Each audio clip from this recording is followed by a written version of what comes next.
It was still dark when the knocking started. 3 slow raps, hesitant, almost apologetic.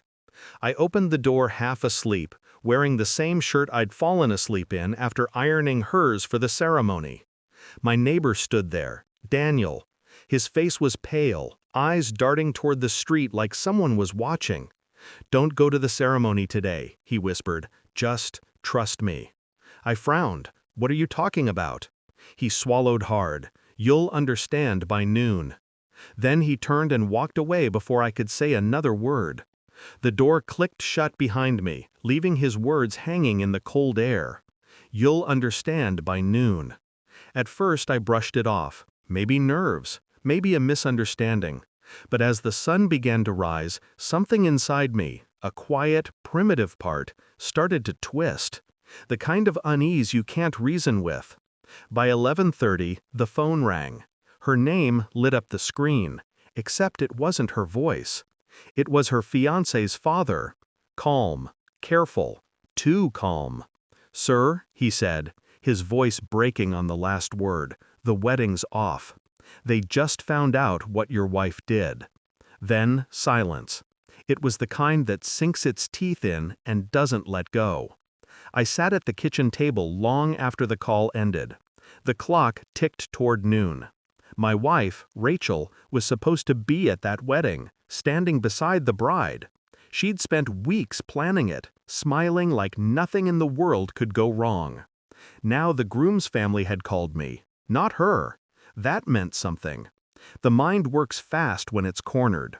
It starts lining up memories like bullets. Her late-night phone calls for work.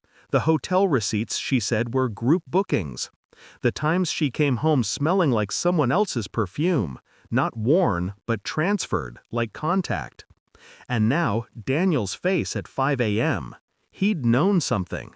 Maybe everyone did, except me. I didn't feel anger yet, just clarity, like standing in a room after a fire and realizing which things didn't burn. I didn't ask questions, not yet. Instead, I started collecting answers, quietly. I went through her messages first. Not the obvious ones, she'd cleaned those. But she forgot that the cloud keeps more than the phone. A folder labeled Bridal Notes. Inside, screenshots, conversations. A name repeated too often. The groom. She'd been mentoring him, she said once, laughing, helping him see things clearly before marriage. I read the messages in silence. The tone wasn't professional. It wasn't friendly either. It was intimate, coded, dangerous. She'd told him things about me, things that weren't hers to share. Private fears, weaknesses, regrets I'd confessed on nights when I trusted her most. And then, one message that hollowed me out. "If he ever finds out, I'll deny everything. He trusts me too much." No, not anymore. By evening, the pieces fit too neatly to ignore. The wedding's cancellation made sense now. Whatever she'd done, or whoever she'd done it with, had surfaced. I waited until she came home. Her makeup was gone, her voice trembling. She didn't even look at me when she spoke. "They called off the wedding," she whispered. "I didn't mean for it to go that far. It just—" I set my phone on the counter. The messages glowed on the screen. She saw her own words. Her knees almost gave out. "Please," she said, "please don't." I didn't move, didn't speak, didn't feel.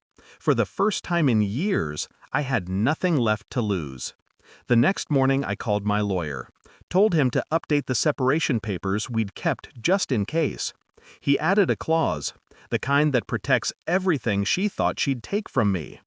When she came into the kitchen, eyes swollen, I slid the document across the table. Calm, precise.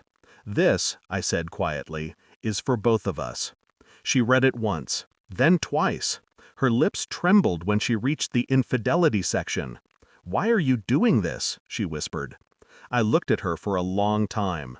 "I'm not doing anything," I said. "You already did." I signed the papers that afternoon. She didn't. She just sat there, shaking, staring at the ring she'd once said symbolized forever. I watched the light catch on it, cold metal. It looked exactly like what it meant now. Ownership, illusion, silence. Daniel passed me in the hallway that evening. He didn't say a word, just nodded. The kind of nod that says, "You finally saw it too." By midnight, she'd packed a suitcase. I didn't stop her. When the door closed, the house didn't feel empty. It felt clean. The mind quiets after betrayal, not from peace, but from precision. And when I finally looked at the clock, it was exactly noon, just like he said.